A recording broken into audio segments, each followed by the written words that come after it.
Commander Grayson Hawke sat in the cramped cockpit of his scout ship, the Orion Spear staring out at the inky void of jump space. The unnatural darkness seemed to press against the reinforced viewport, threatening to crush the small vessel and its lone occupant. Grayson shook his head, trying to dispel the unsettling sensation that had become all too familiar during the months-long mission. "Snap out of it, Hawke," he muttered to himself, his gruff voice echoing in the confines of his helmet. "You're a goddamn vanguard. Act like it." He glanced at the mission clock on his hood. Just a few more minutes until they exited this god-forsaken warp tunnel and emerged in an uncharted system on the fringes of human space. It would be the Orion's Spear's 8th consecutive jump since leaving Earth, each one taking them further into the unknown reaches of the galaxy. Grayson's hand drifted to the dog tags hanging around his neck, his fingers tracing the familiar grooves of the metal. The tags were a reminder of why he had volunteered for this mission, why he had left behind everything he knew to venture into the void. They bore the names of his fallen comrades, brave men and women who had given their lives in the war against the Gvargans, a ruthless alien race bent on humanity's destruction. The Vanguard had been formed in the wake of that conflict, an elite unit tasked with exploring the uncharted regions of space and securing humanity's future among the stars. Grayson had jumped at the chance to join their ranks, driven by a burning desire to ensure that his friend's sacrifices had not been in vain. 2 minutes to jump exit, the ship's AI announced, its feminine voice cutting through Grayson's thoughts. He straightened in his seat, his hands tightening on the controls as he prepared for the transition back to normal space. The mission briefing had identified their target as a K-type star with several potentially habitable planets, a prime candidate for colonization. If the Orion Spear could confirm the presence of a suitable world, it would be a major victory for the Vanguard and a crucial step towards securing humanity's place in the galaxy. Grayson's thoughts turned to the alien Diplomat, who had been assigned to the mission, a representative of the Galactic Council tasked with overseeing humanity's expansion. Nara was her name, and she had made no secret of her disdain for the upstart human race. Grayson had butted heads with the arrogant Gvargon from the moment she had stepped aboard the Orion Spear, her condescending attitude grating on his nerves. But as much as he loathed to admit it, there was something about Nara that intrigued him. Beneath her icy exterior, he sensed a fierce intelligence and a strength of will that matched his own. And though he would never say it out loud, he couldn't deny the spark of attraction that had ignited between them during their heated arguments. 30 seconds to jump exit, the AI intoned, snapping Grayson back to the present. He shook his head, banishing thoughts of the infuriating alien Diplomat from his mind. He had a mission to focus on, and he'd be damned if he let anything distract him from his duty. As the countdown neared 0, Grayson braced himself for the bone-jarring sensation of re-entering normal space. But nothing could have prepared him for the violent shudder that ripped through the ship, throwing him against his restraints as alarms blared in his ears. "What the fuck?" he yelled, his eyes widening in shock as he saw the reason for the sudden turbulence. The Orion Spear had emerged from jump space far too close to the system star, the blazing orb filling the viewport with blinding light. Grayson cursed under his breath, his hands flying over the controls as he fought to stabilize the ship. "Shields at maximum," he barked, his heart pounding in his chest as he watched the readouts on his display. The ship's defensive systems strained under the onslaught of solar radiation, the hull temperature climbing to dangerous levels. For a moment, Grayson thought they were done for, that the Orion Spear would be reduced to a cloud of molten debris before they even had a chance to begin their mission. But then, miraculously, the shields held, and the ship began to pull away from the star's searing embrace. Grayson let out a shaky breath, his hands trembling slightly as he eased back on the controls. They had survived, but only just. Something had gone terribly wrong with the jump drive, and he needed to find out what before they attempted another transit. As if on cue, Nara's voice crackled over the comm, her tone sharp with anger and accusation. "Hawke, what the hell just happened? Are you trying to get us killed?" Grayson gritted his teeth, biting back the urge to snap at the Gvargan.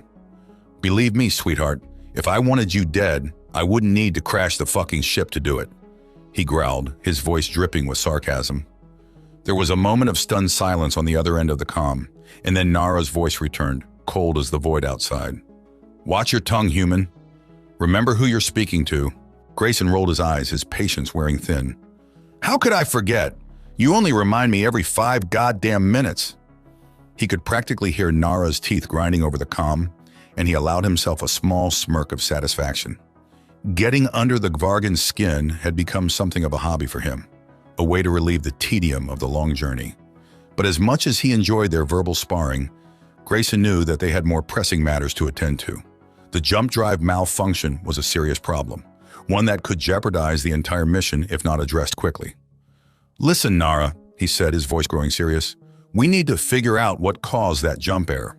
If it happens again, we might not be so lucky." There was a pause, and then Nara's voice returned, grudging but professional. "Agreed. I'll run a diagnostic on the drive core and see if I can isolate the problem. In the meantime, I suggest we launch a comm buoy to relay our situation back to Vanguard Command. If something happens to us, they need to know what we've found." Grayson nodded, impressed despite himself by Nara's quick thinking. "Good idea. I'll prep the buoy for launch." As he set to work, Grayson couldn't help but feel a sense of unease settling over him. Something about this mission felt different, like they were on the cusp of something momentous. And with Nara by his side, he had a feeling that things were about to get a whole lot more complicated. But as he glanced at the dog tags around his neck, Grayson's resolve hardened. No matter what challenges lay ahead, he would see this mission through to the end. For his fallen comrades, for the future of humanity, he would not fail. And if that meant putting up with a certain infuriating Gvargan diplomat, then so be it. Grayson Hawke was a vanguard, and he never backed down from a fight, even if that fight happened to be with his own damn heart. The Orion's spear drifted through the void, its hull still bearing the scars of its close encounter with the star. In the ship's cramped engineering bay, Nara Galel hunched over the jump drive console, her brow furrowed in concentration as she pored over the diagnostic readouts. Grayson watched her from the doorway, his arms folded across his chest. He had to admit, the Gvargan was damn good at her job. In the hours since their near-catastrophic emergence from jump space, she had worked tirelessly to identify the cause of the malfunction, her dedication to the task almost matching his own. Almost. "Find anything yet?" he asked, his voice cutting through the hum of the ship's engines. Nara glanced up at him, her light blue eyes narrowing in annoyance. "No, Hawke, I haven't, and I won't if you keep interrupting me every 5 minutes." Grayson bit back a retort, knowing that antagonizing her further would only delay their progress. "Fine, just let me know when you do." He turned to leave, but Nara's voice stopped him. "Wait." Grayson looked back over his shoulder, one eyebrow raised in question. Nara hesitated, as if struggling with some internal conflict. Then with a sigh, she spoke. I wanted to thank you for your quick actions earlier. If you hadn't reacted as fast as you did, we might not have survived." Grayson blinked, taken aback by the unexpected show of gratitude. "I was just doing my job," he said gruffly, trying to ignore the sudden warmth in his chest. Nara nodded, her gaze dropping back to the console. "I know, but still, thank you." An awkward silence stretched between them, neither quite knowing what to say. Grayson cleared his throat, desperate to break the tension. "Right, well, I'll be on the bridge if you need me." He fled the engineering bay, his heart pounding in a way that had nothing to do with the ship's malfunctioning jump drive. "Get a grip, Hawke," he chided himself. "She's a Gvargan, for fuck's sake, the enemy." But as he settled into the pilot's chair on the bridge, Grayson couldn't shake the memory of Nara's eyes, the way they had softened ever so slightly when she thanked him. God damn it, he was in trouble. Hours turned into days as the Orion's spear limped through the system, its jump drive still offline. Nara worked around the clock, barely sleeping as she tried to isolate the fault in the ship's systems. Grayson did what he could to assist her, running errands and fetching tools as needed. It was during one of these moments, as he handed her a spanner wrench, that their fingers brushed. Grayson felt a jolt of electricity shoot up his arm, and from the way Nara's eyes widened, he knew she had felt it too. For a moment, they just stared at each other, the air between them thick with tension. Then, as if moving of its own accord, Grayson's hand came up to cup Nara's cheek, his thumb brushing lightly over her smooth blue skin. "Grayson," Nara breathed, her voice barely above a whisper. And then, before either of them quite knew what was happening, their lips met in a searing kiss. Grayson pulled Nara close, one hand wrapping her silky blue neck as the other slid down to the small of her back. Nara melted against him, her own hands fisting in the front of his suit. It was wrong, Grayson knew. Wrong on so many levels. But as Nara's tongue slid against his own, he found that he didn't give a damn. All that mattered was the feel of her in his arms, the taste of her on his lips.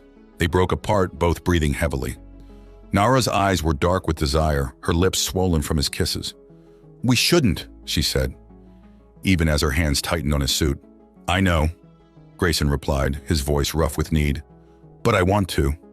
Nara hesitated for a moment, and then with a growl of frustration, she pulled him back down to her.